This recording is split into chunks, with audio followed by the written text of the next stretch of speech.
இன்னைக்கு காலையில் ஒரு 8:30 மணிக்கு போல் மாடி தோட்டத்தில் உள்ள பூக்கள் எல்லாம் பறிக்கிறதுக்காக போயிருந்தேன். இன்னைக்கு பூக்கள் கொஞ்சம் நிறைய பூத்திருந்தது. ரோஸ்லேயே ஒரு 5 பூ கிட்ட பூத்திருந்தது. அது இல்லாத மேல் மாடியிலையும் செம்பருத்தி பூக்கள் கொஞ்சம் நிறைய பூத்திருந்தது. ரோஜா மல்லியில் இன்னைக்கும் ஒரு பூ பூத்திருந்தது. கொஞ்ச நாள் முன்னாடி எல்லா மல்லி செடியுமே கட் பண்ணி விட்டுருந்தேன். அது எல்லாமே நல்லா துளுத்து மொட்டுக்கள் எடுத்து இப்போ 1-2 பூக்கள் பூக்க ஆரம்பிச்சிருச்சு.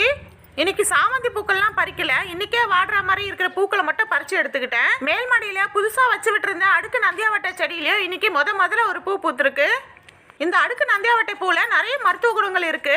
அதை பத்தி டீட்டெயிலா வேற ஒரு ஷார்ட்ஸ்ல பார்க்கலாம்.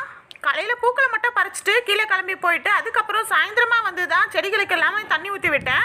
மற்றபடி இன்னைக்கு வேற எந்த வேலையுமே தோட்டத்தில் பார்க்கல.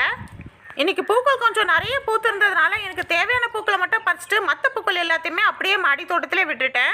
இன்னைக்கு பறிச்ச பூக்களில் கொஞ்சம் எடுத்து ஃப்ரிட்ஜில் வச்சுட்டு மற்ற பூக்களை சாமிக்கு போட்டு விட்டுட்டு இன்னைக்கு பூஜையை நல்லபடியாக முடிச்சாச்சு.